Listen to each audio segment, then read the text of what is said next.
আজই ডাউনলোড করুন আর এনজয় করুন আপনার পছন্দের শো। কিন্তু দিদি যদি সুস্থ থাকে আমাকে ফেলেও কোথাও যাবে না, ও এখানে ফিরবেই বান্দা।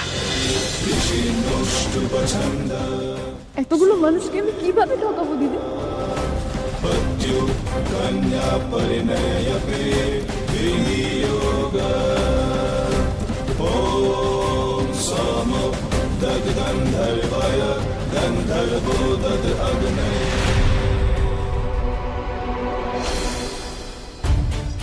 তুমি এখানে বসো বৌদি, এখান থেকে উঠো না, বিশ্রাম করো। আমার দিদিকে খুঁজে পাওয়া যাচ্ছে না, আমি এখানে চুপ করে কি করে বসে থাকবো বলো তো?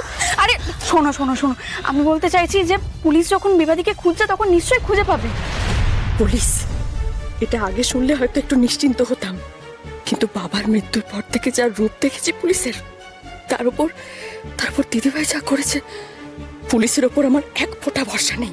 এত চিন্তা করো না বৌদি, দেখো রিসর্টের মধ্যে যদি বিবাদী থেকে থাকে তাহলে তো কিছুক্ষণের মধ্যে খুঁজে পেয়ে যাবে। তোমার শরীর ভালো নেই, আর দাদাভাই বার করে কিন্তু না করে দিয়েছে তোমাকে টেনশন করতে। দাদাভাই তো নিজে দেখছে সবটা, দেখবে বিবাদীকে সবাই মিলে ঠিক খুঁজে বের করবে।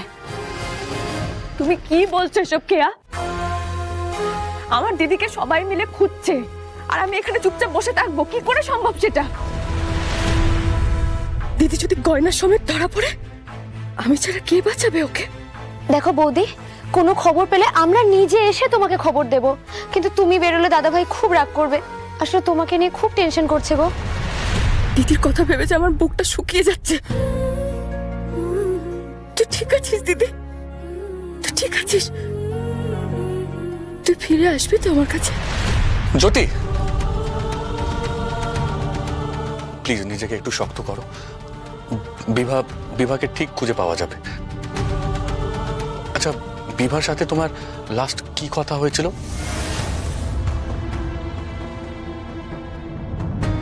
সেটা আপনাকে জীবনেও বলতে পারবো না। কেন? ওর সঙ্গে আমার লাস্ট কি কথা হয়েছে তার সঙ্গে দিদিকে খুঁজে পাওয়ার কি সম্পর্ক?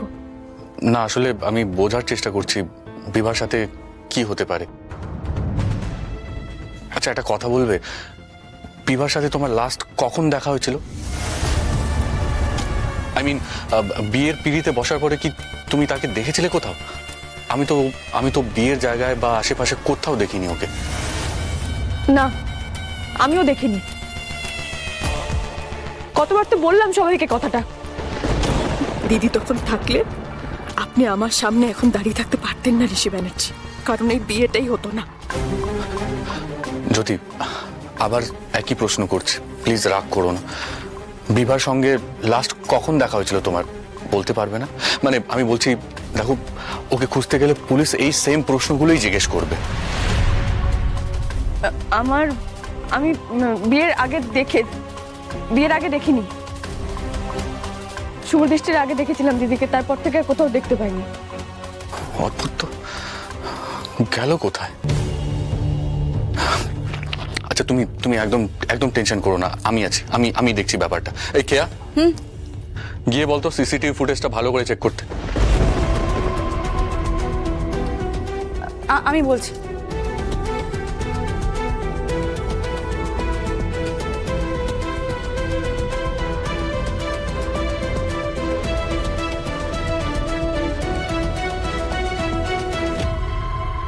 তুমি কেন এত টেনশন করছো বলো তো জ্যোতি? আমি আছি তো। মনে আছে আমি বলেছিলাম এবার থেকে তোমার সব সমস্যা আমার। তোমার দিদিকে আমরা ঠিক খুঁজে বের করব। একসাথে আমাদের পরিবারের দুটো বিপদ হয়েছে। এদিকে তোমার দিদিকে খুঁজে পাওয়া যাচ্ছে না, আর অন্যদিকে আমাদের 12 কোটির গয়না খুঁজে পাওয়া যাচ্ছে না। কে করছে এইসব আর কেন করছে তাকে আমি ঠিক খুঁজে বের করব। যদি আমি তোমাকে কথা দিচ্ছি, তোমার দিদিকে আমি ঠিক খুঁজে বের করবই। যেদিন খুঁজে পাবেন, শত্রুকেই ভালোবেসেছেন জেনে নিজেই নিজের হাত কামড়াবেন। আমার বাবার কয়েক লাখ টাকা মেরে দেওয়ার শাস্তি এই 12 কোটি টাকা।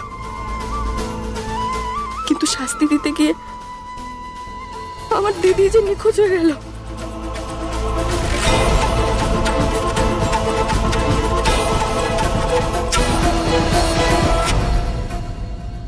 আমি জানি তুমি পারবে, তুমি আবার সবটা রিকভার করে নিতে পারবে। ইটস ওকে, কিচ্ছু হয়নি, কিচ্ছু হয়নি, কিচ্ছু হয়নি, ঐশী ঐশী কিচ্ছু হয়নি। Are you okay? ঐশী ঠিক আছে?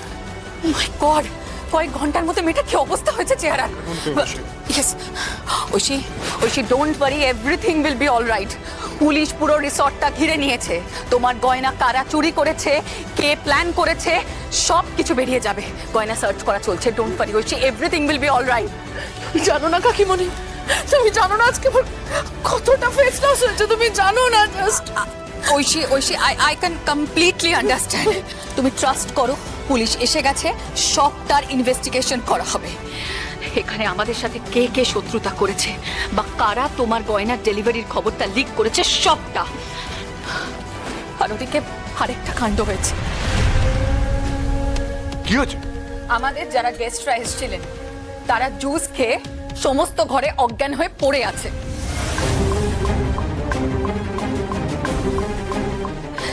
তাদের জুসের মধ্যে ঘুমের ওষুধ মেশানো হয়েছে, তারা সবাই অচৈতন্য। ভাগ্যিস আমরা খাইনি, কেটারিং এর ছেলেরা সব পালিয়ে গেছে। কখন গেছে আমরা কেউ কিচ্ছু জানি না।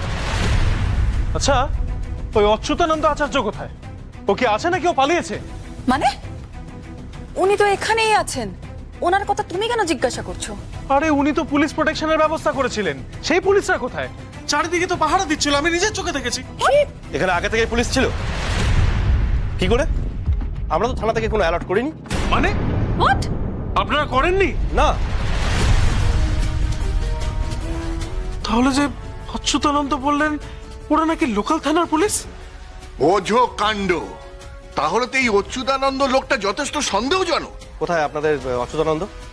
ডাকুন তাকে, আমি কথা বলবো। এই কে আছো? এই অচ্যুতানন্দ আচার্যকে ডাকো তো একবার, তাড়াতাড়ি ডাকো। ফিরে আয়, ফিরে আয় দিদি, দিদি প্লিজ ফিরে আয় তুই। আমি কিচ্ছু বলবো না তোকে, বিশ্বাস কর, আমি একটু রাগ করবো না তোর ওপর। তুই প্লিজ শুধু ফিরে আয়, অ্যাটলিস্ট ফোন কর আমাকে একবার প্লিজ। দিদি, দিদির খোঁজ পেলে? না রে, পুরো রিসর্টটা পুলিশে পুলিশে ছয়লাভ হয়ে গেছে।